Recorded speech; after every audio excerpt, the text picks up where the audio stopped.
Hello दोस्तों, तो आज हम पढ़ेंगे हमारा नया topic digestive system of frog. आज हम मेंढक के डाइजेस्टिव सिस्टम के बारे में डिटेल में स्टडी करेंगे। मेंढक का डाइजेस्टिव सिस्टम एलिमेंट्री केनाल और डाइजेस्टिव ग्लैंड्स इन दोनों से ही मिलकर के बना होता है। एलिमेंट्री केनाल में आता है mouth, buccal cavity, pharynx, oesophagus, stomach, intestine, rectum, anus, cloaca and cloaca aperture. और डाइजेस्टिव ग्लैंड्स के अंदर आती है बक्कल कैविटी के अंदर आते हैं बक्कल ग्लैंड्स और लीवर और पेनक्रियाज। तो मेंढक का डाइजेस्टिव सिस्टम एलिमेंट्री केनाल और डाइजेस्टिव ग्लैंड्स इन दोनों से ही कॉन्जॉइंट रूप से मिलकर के बना होता है। अगर हम बात करें एलिमेंट्री केनाल की तो हमारा सबसे फर्स्ट वाला पॉइंट आता है माउथ। तो अब हम माउथ के बारे में स्टडी करेंगे। ये होता है हमारा मेंढक का माउथ। तो मेंढक का माउथ जो होता है वो एक हॉरिजॉन्टल अपर्चर के फॉर्म में पाया जाता है, जो कि मेंढक के एक कान से दूसरे कान तक फैला होता है। ये इस टाइप से अपर्चर होता है। ये इतना चौड़ा मुंह बना देता है कि ये अपने फूड पार्टिकल्स के बड़े बड़े पार्टिकल्स को भी ले सकता है। इसका जो माउथ का जो अपर्चर होता है वो हॉरिजॉन्टली होता है। अब हम बात करते हैं माउथ के बाद में। तो माउथ के बाद आ जाता है हमारा बोकोफेरेंजियल कैविटी। ये जो बोकोफेरेंजियल कैविटी होता है इसके अंदर भी हमारे दो पार्ट्स होते हैं, जिसको हम बोलते हैं बक्कल कैविटी और फेरिंग्स। तो ये जो बोकोफेरेंजियल कैविटी का जो पार्ट है, इसका आगे वाला जो पार्ट होता है वो हो जाता है बक्कल कैविटी का, और जो पीछे वाला जो पोर्शन हो जाता है वो हो जाता है हमारे फेरिंग्स का। तो माउथ डायरेक्टली खुलता है बोकोफेरेंजियल कैविटी के अंदर। ये होती है बोकोफेरेंजियल कैविटी। इसका आगे वाला पोर्शन बक्कल कैविटी और ये वाला जो पीछे वाला जो पोर्शन है ये हो जाता है हमारा फेरिंग्स। तो आगे वाले पोर्शन के अंदर हमारे क्या आता है, 5 टाइप होते हैं बक्कल कैविटी के भी। तो इन पांचों टाइप के अंदर फर्स्ट आता है बक्कल कैविटी। जो आगे वाला पोर्शन है इतना और इतना, इस वाले पोर्शन के अंदर 5 आते हैं स्ट्रक्चर। तो वो होते हैं मैक्सिलरी टीथ, उसके बाद हो जाता है हमारा वोमरिन टीथ, फिर होता है इंटरनल नेरिस, फिर हो जाता है bulges of eye balls and 5th number पे हो जाता है हमारा टोंग। ठीक है। तो मैक्सिलरी टीथ जो होती हैं ये इसके ऊपर वाले जो जॉ होता है इसके ऊपर अटैच रहता है। सबसे पहले बात तो आती है कि जो मेंढक का ये जो ऊपर वाला जॉ होता है, ये ऊपर वाला जॉ नॉन मोटाइल होता है, और ये जो नीचे वाला जॉ होता है इनका मोटाइल फॉर्म के अंदर होता है। ऊपर वाला जॉ ऐसा का ऐसा ही रहता है, ये हिलता डुलता नहीं है, और ये जो नीचे वाला जॉ होता है केवल यही हिलता डुलता है। तो ऊपर वाले जॉ के अंदर स्ट्रक्चर अगर हम देखें तो नीचे वाले जॉ में दांत जो होते हैं वो एब्सेंट होते हैं, और ऊपर वाले जॉ में ही केवल दांत प्रेजेंट होते हैं। उसमें भी मैक्सिलरी टीथ होते हैं। ये मैक्सिलरी टीथ जो होते हैं वो एक जैसे होते हैं सारे, और एकदम पास लगे होते हैं। ये टीथ का स्ट्रक्चर होता है, ये मैक्सिलरी टीथ है। और इसके तो ये जो टीथ होता है ये भी 2 पार्ट्स में डिवाइड रहता है, बेस वाला पार्ट और नीचे वाला हो जाता है हमारा क्राउन वाला पार्ट। इस पार्ट को टॉप वाला पार्ट बोलते हैं और ये वाला बेस वाला पार्ट हो जाता है। इस टीथ के अंदर एक पल्प कैविटी होती है। इस पल्प कैविटी में बहुत सारा कंजॉइंट टिश्यू होता है, ब्लड वेसल्स होते हैं, नर्व्स प्रेजेंट होती हैं और ओडेंटोब्लास्ट सेल्स होती हैं। और ये जो सेल्स होती हैं ये टीथ के ग्रो करने के लिए जो पदार्थ होते हैं उनको बनाने का काम करती है। ये इनका टीथ का स्ट्रक्चर होता है। ये लॉन्जिट्यूडनल सेक्शन बताया है टीथ का। तो हमने बात की कि इनमें जो मैक्सिलरी टीथ होते हैं वो अपर जॉ के ऊपर वाले पार्ट में पाए जाते हैं, और सेकंड नंबर पे जो वोमरिन टीथ होते हैं ये केवल 1 पेयर के अंदर होते हैं, और ये इसके थोड़े से आगे वाले पोर्शन पर होते हैं। इनके पास ही हमारा जो होता है वो इंटरनल नेरिस वाला पॉइंट होता है।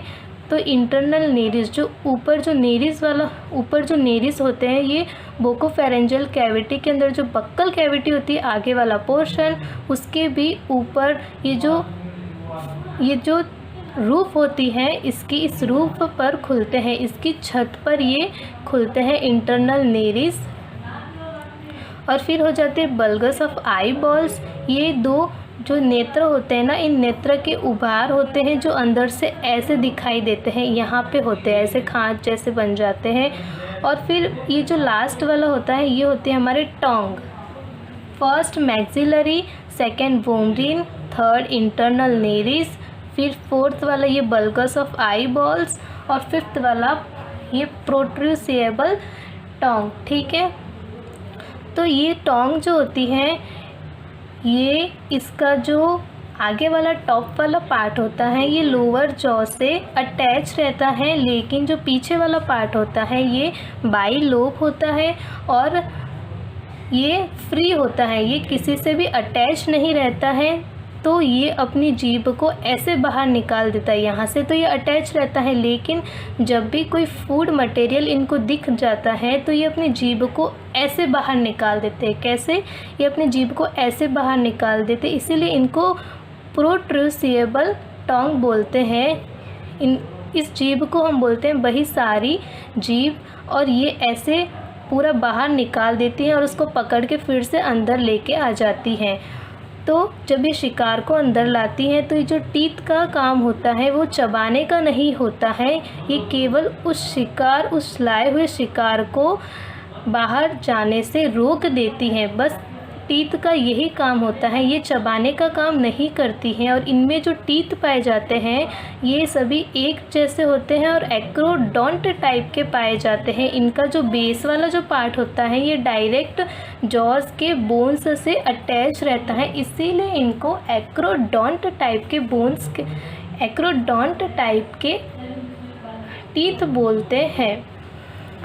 इतनी बात क्लियर हो चुकी, ये हमारा टोंग वाला पोर्शन भी हो गया। इसी टोंग पर बक्कल ग्लैंड्स, हम बोल सकते हैं म्यूसिलेज जो होती है उनकी ग्लैंड्स और उनके अंदर स्वाद कलिकाएँ पाई जाती हैं इन्हीं टोंग पर। फिर हम बात करें बक्कल कैविटी के बाद किसकी, हमने बक्कल कैविटी की बात कर ली। अब बक्कल कैविटी के बाद जब आ जाता है हमारा टोंग के अंदर ना कुछ मसल्स भी होते हैं जो इस टोंग को बाहर निकालने का काम करते हैं। तो मसल्स जो टोंग को बाहर निकालते हैं उसका नाम होता है जीनियोग्लोसस, और जो वापस से टोंग को अंदर लाने का काम करते हुए होते हैं हाइपोग्लोसस।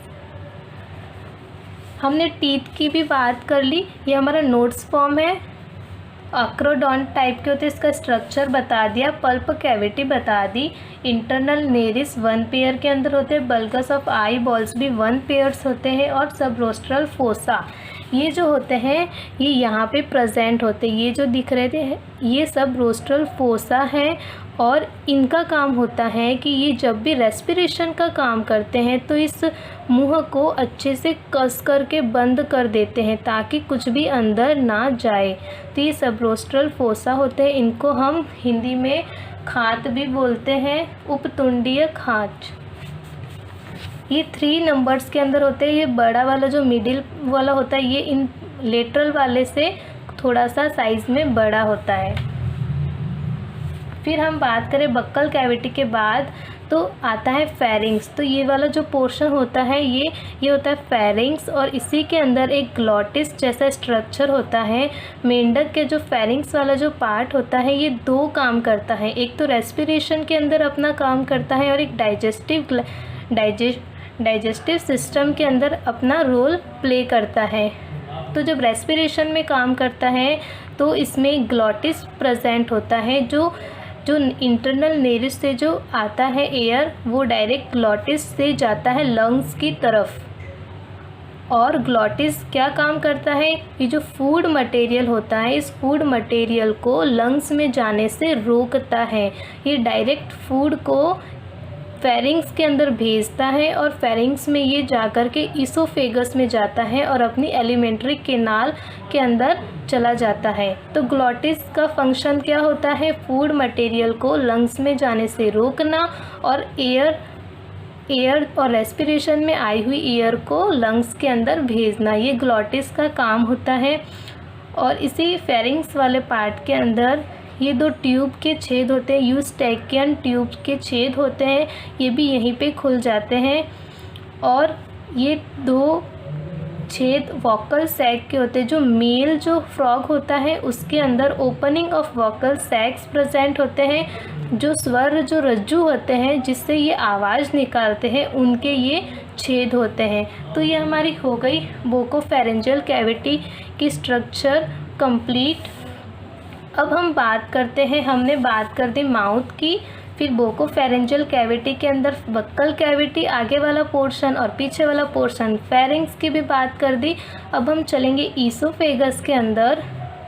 तो ईसोफेगस जो होता है, हिंदी में हम फेरिंग्स को बोलते हैं ग्रसनी और ईसोफेगस को बोलते हैं ग्रसिका। तो जो ईसोफेगस वाला पार्ट होता है वो थोड़ा सा लंबा होता है, लेकिन मेंढक के अंदर गर्दन जो होती है वो बिल्कुल छोटी होती है, तो ईसोफेगस भी बहुत ही छोटी होगी और ईसोफेगस जो होती है वो फिर बाद में स्टोमक के अंदर खुल जाएगी। तो ये होता है हमारा ईसोफेगस।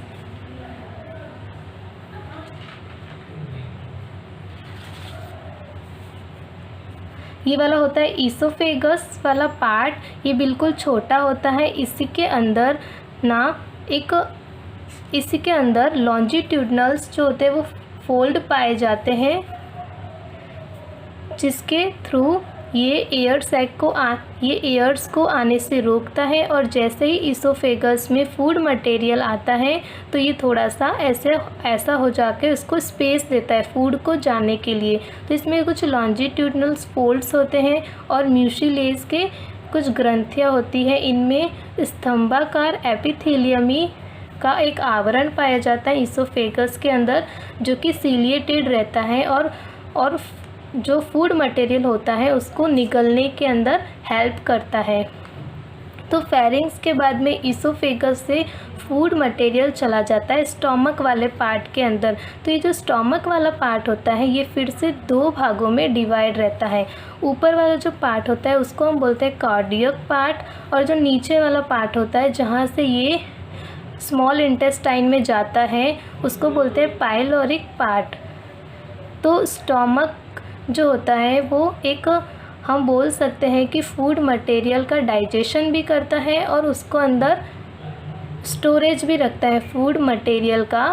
परमानेंटली नहीं, लेकिन कुछ समय के लिए ये फूड मटेरियल को अपने अंदर स्टोर करके रखता है। और इस स्टोमक के अंदर भी लॉन्जिट्यूडनल मसल्स पाए जाते हैं जिसके थ्रू ये कितना भी स्पेस कर देता है।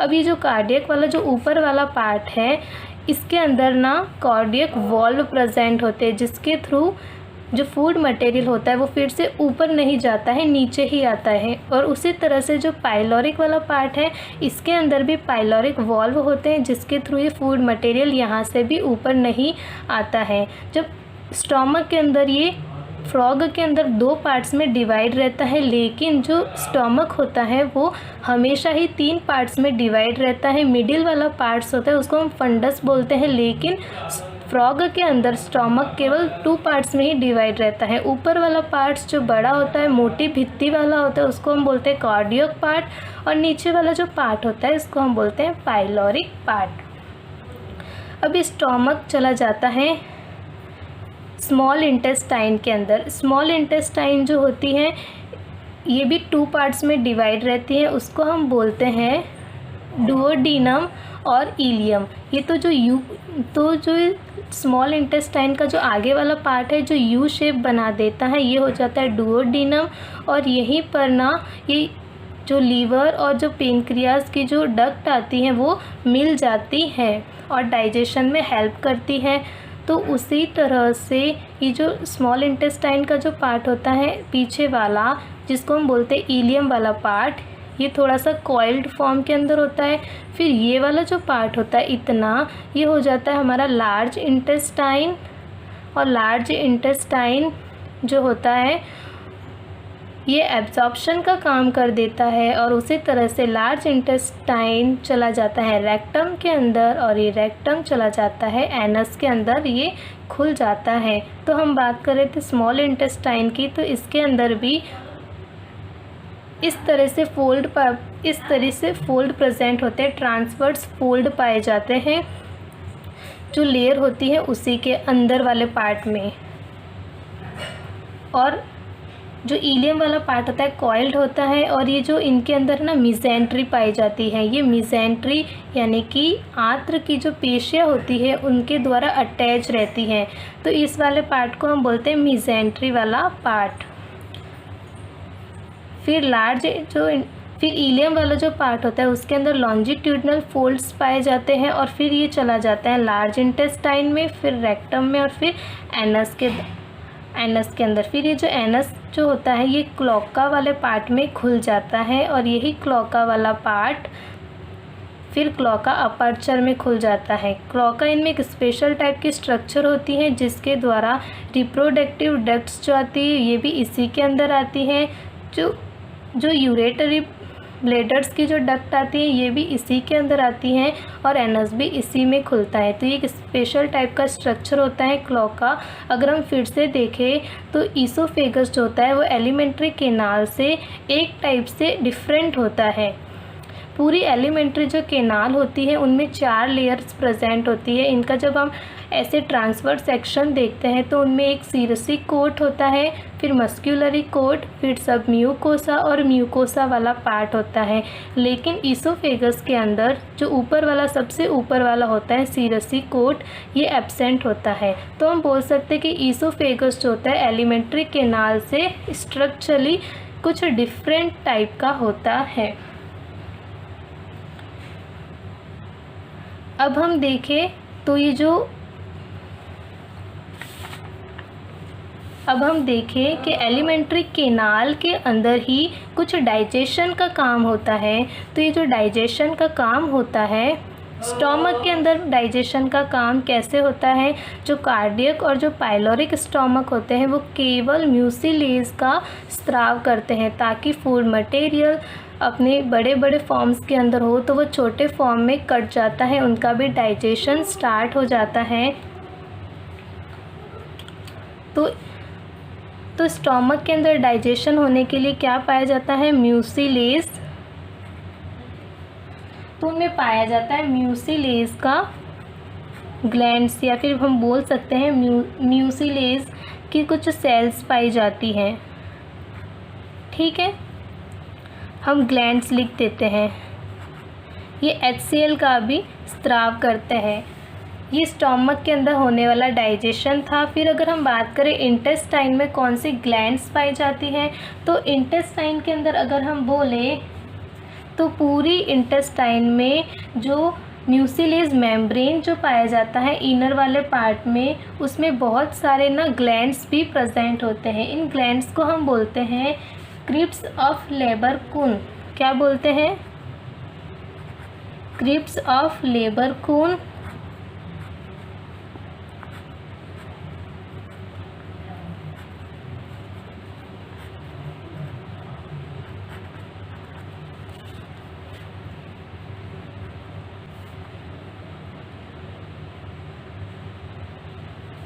और जो डिओडिनम वाला जो पार्ट होता है इसके अंदर प्रेजेंट होती है ब्रूनर्स ग्लैंड। कौन सी ग्लैंड होती है, ब्रूनर्स ग्लैंड। और ये ब्रूनर्स ग्लैंड जो होती है ये आंत्र रस को छोड़ती है जिससे कि डाइजेशन हो सके। तो ये जो आंत्र रस होता है उसको हम बोलते हैं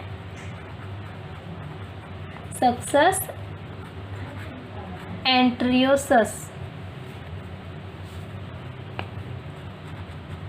तो इस आंत्र रस के अंदर बहुत सारे एंजाइम्स होते हैं जिसके थ्रू ना फूड मटेरियल जो एलिमेंट्री कैनाल में आता है उसका कुछ हद तक डाइजेशन होता है, और इसी के अंदर कुछ विलाई जैसी स्ट्रक्चर होती है जो कि एब्जॉर्प्शन के अंदर हेल्प करती हैं। और जो लार्ज इंटेस्टाइन होता है उसमें मेनली एब्जॉर्प्शन होता है और बैक्टीरिया का डिस्ट्रॉय होता है। बैक्टीरिया भी लार्ज इंटेस्टाइन में आकर के ख़त्म हो जाते हैं।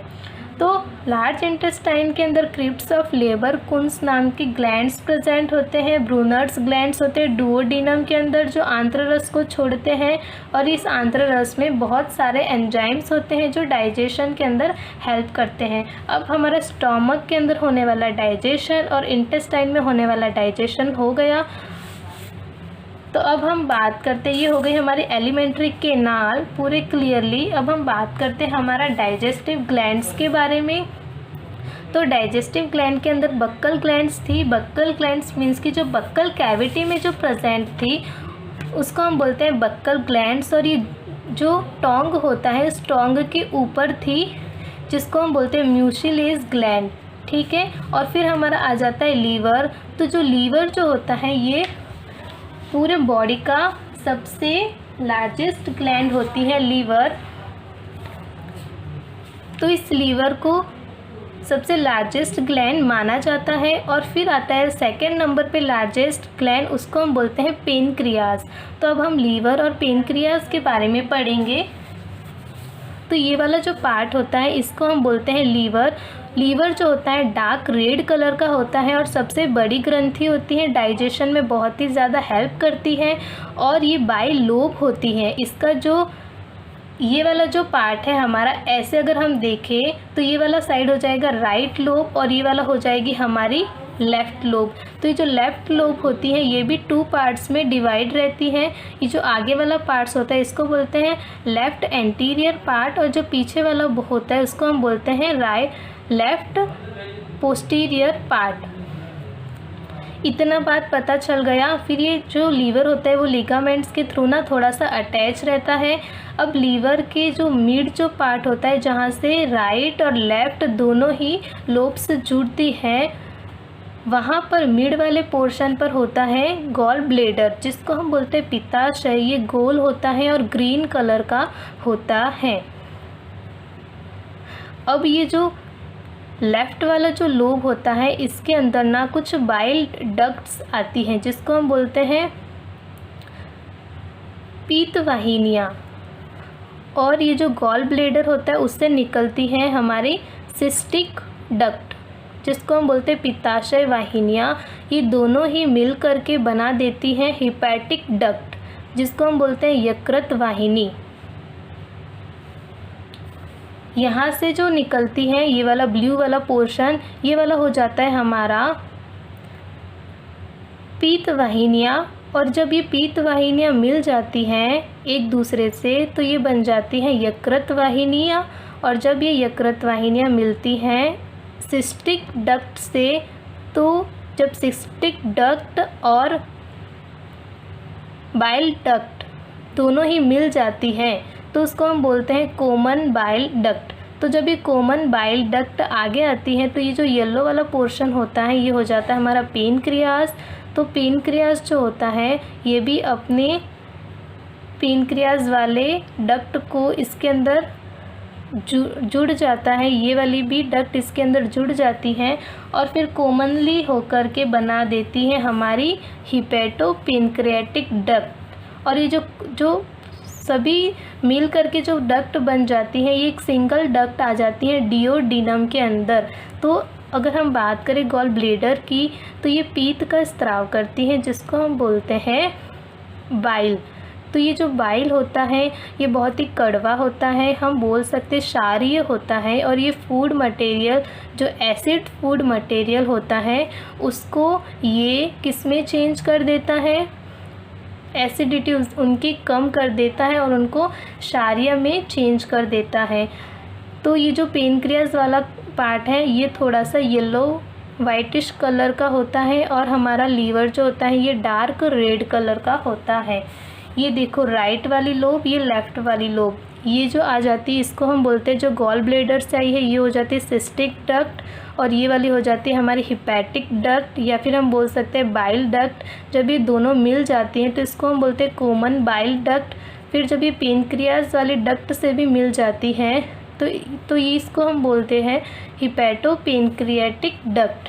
तो ये हिपैटोपेनक्रियाटिक डक्ट जो होती है वो एट लास्ट में डिओडिनम से अटैच हो जाती है। तो अब हम पढ़ते हैं हमारा डाइजेस्टिव ग्लैंड्स के बारे में।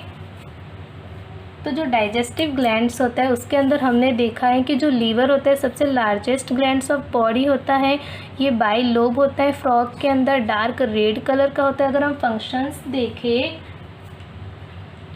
अगर हम लीवर के फंक्शंस देखें तो लीवर के अंदर हमारा फर्स्ट फंक्शन होता है कि ये जो भी फूड मटेरियल होता है सोडियम बाइकार्बोनेट वाला जो फूड होता है उनको क्या कर देता है, ये उनकी एसिडिटी जो होता है उनकी एसिडिटी को कम कर देता है। अगर हम सेकेंड की बात करें तो ये इम्यूल्सिफिकेशन का काम करता है। अभी इम्यूल्सिफिकेशन क्या होता है, जब भी ये इमल्सिफिकेशन का काम करके जो फैट वाला जो पार्ट होता है, इस फैट वाले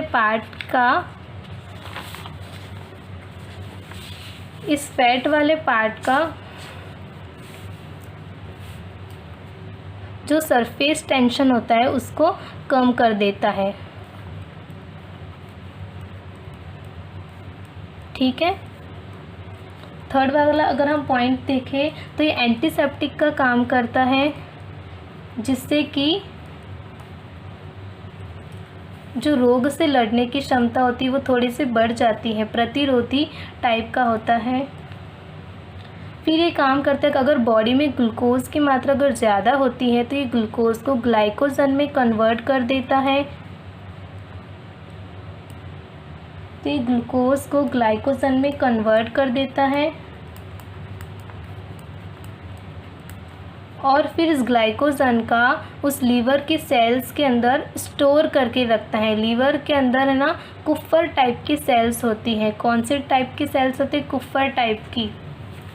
और जब भी बॉडी के अंदर ग्लूकोज की मात्रा कम हो जाती है, ये तो ग्लूकोज की मात्रा ज़्यादा थी तब, जब भी बॉडी में ग्लूकोज की मात्रा कम हो जाती है ये फिर से ग्लाइकोजन को किस में चेंज कर देता है? ग्लूकोज के अंदर चेंज करके बॉडी को दे देता है। तो ये सबसे बड़ा वाला काम हो जाता है लीवर का। फिर अगर हम बात करें तो ये जो अमीनो एसिड्स होता है, ये अमीनो एसिड्स की जो क्वांटिटी अगर बढ़ जाती है बॉडी के अंदर तो ये अमीनो एसिड्स को किस में चेंज कर देता है? अमोनिया फॉर्म के अंदर।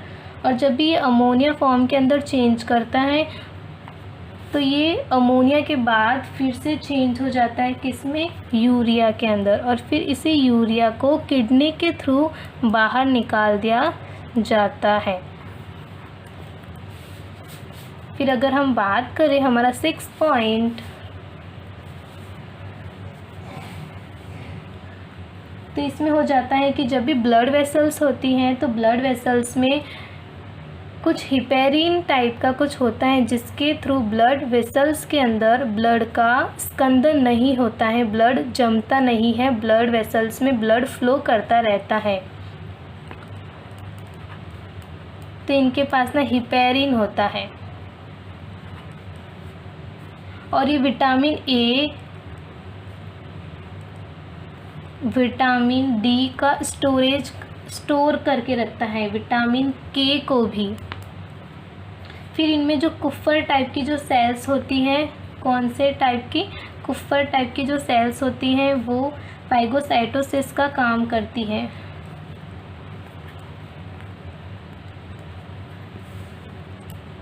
और सबसे लास्ट अगर हम बोले तो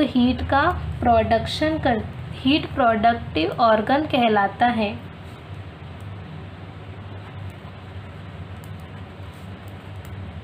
हम लीवर को हीट प्रोडक्टिव ऑर्गन भी बोल सकते हैं। ये स्टोरेज का काम भी करता है, इसको स्टोरेज का ऑर्गन भी बोल सकते हैं। तो ये हमारे इतने फंक्शंस ऑफ लीवर हो गए। अब अगर हम बात करें कि लीवर क्या निकालता है, जिसको हम बोलते हैं पीत, तो पीत को हम बोलते हैं बाइल।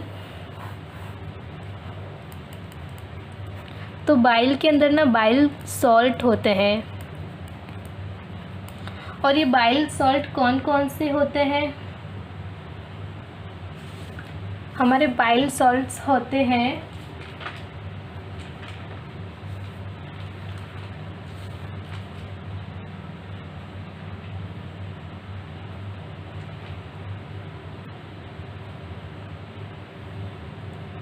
Sodium glycolate. ये जो लीवर होता है जिसके अंदर ये गॉल ब्लेडर प्रेजेंट होता है, ये बाइल को निकालता है। तो ये बाइल जो होता है, इस बाइल के अंदर क्या होता है? बाइल सॉल्ट्स होते हैं, जिसको हम बोलते हैं सोडियम ग्लाइकोलेट,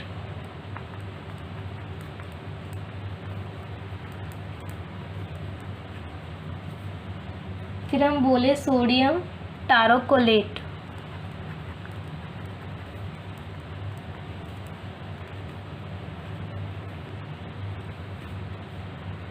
फिर सोडियम बाइकार्बोनेट।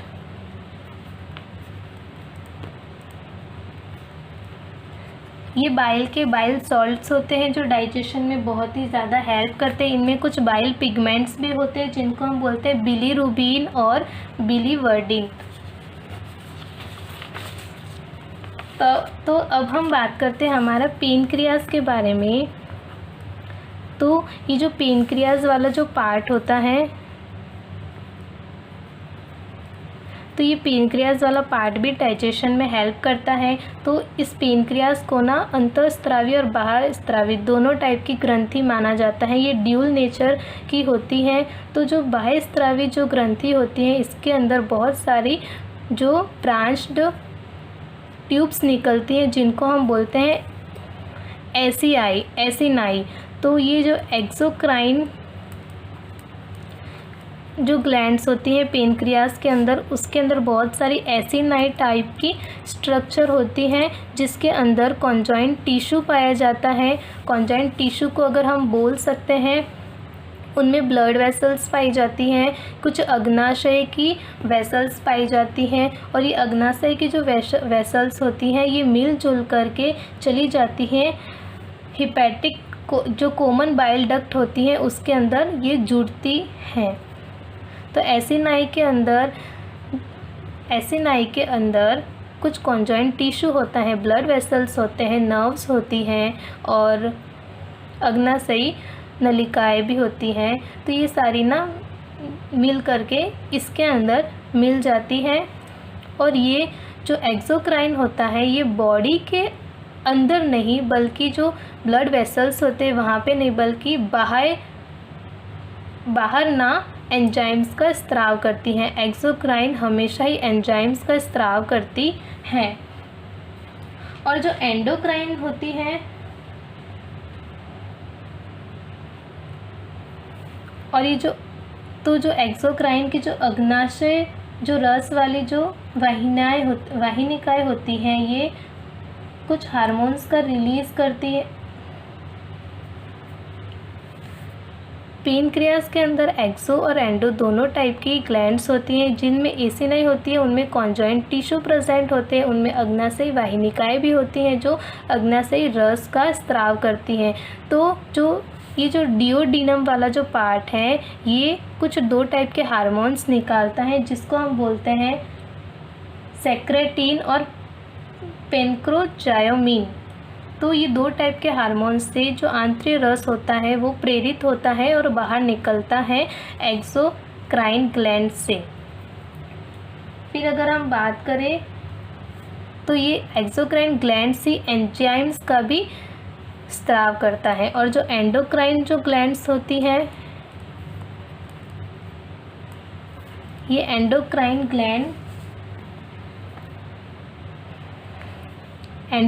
ग्लैंड्स जो होती है वो हमेशा ही हार्मोन्स को रिलीज़ करती है, हार्मोन्स का स्त्राव करती है। तो इनके अंदर ना कुछ सेल्स के ग्रुप्स ऑफ सेल्स पाए जाते हैं जिनको हम बोलते हैं लेकर हैंड्स की जिनको हम बोलते हैं स्लैंट ऑफ लेगरहैंस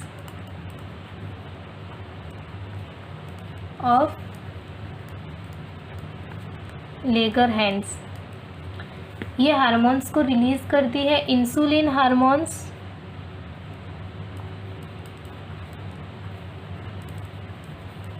और ग्लूकागॉन। और ये दोनों ही हार्मोन्स बॉडी के अंदर ग्लूकोज के मेटाबॉलिज्म को कंट्रोल करके रखते हैं। तो ये हमारी कंप्लीटली डाइजेस्टिव सिस्टम हो गया फ्रॉग का। अगर हम इसका बैक रिव्यू देखें तो डाइजेस्टिव सिस्टम दो एलिमेंट्री केनाल और डाइजेस्टिव ग्लैंड्स दोनों से ही मिलकर बनी होती है। हमने एलिमेंट्री केनाल के बारे में स्टडी कर ली और हमने डाइजेस्टिव ग्लैंड्स जो होती हैं ये लीवर वाला पार्ट, इसकी भी स्टडी कर ली है। और उसके बाद पेनक्रियाज वाले पार्ट की भी स्टडी कर ली है। ये हमारे फंक्शंस ऑफ लीवर हो जाते हैं और ये हो जाते हैं हमारा पेनक्रियाज वाला। सो आई होप आपको अच्छे से क्लियर हो चुका होगा। So thank you.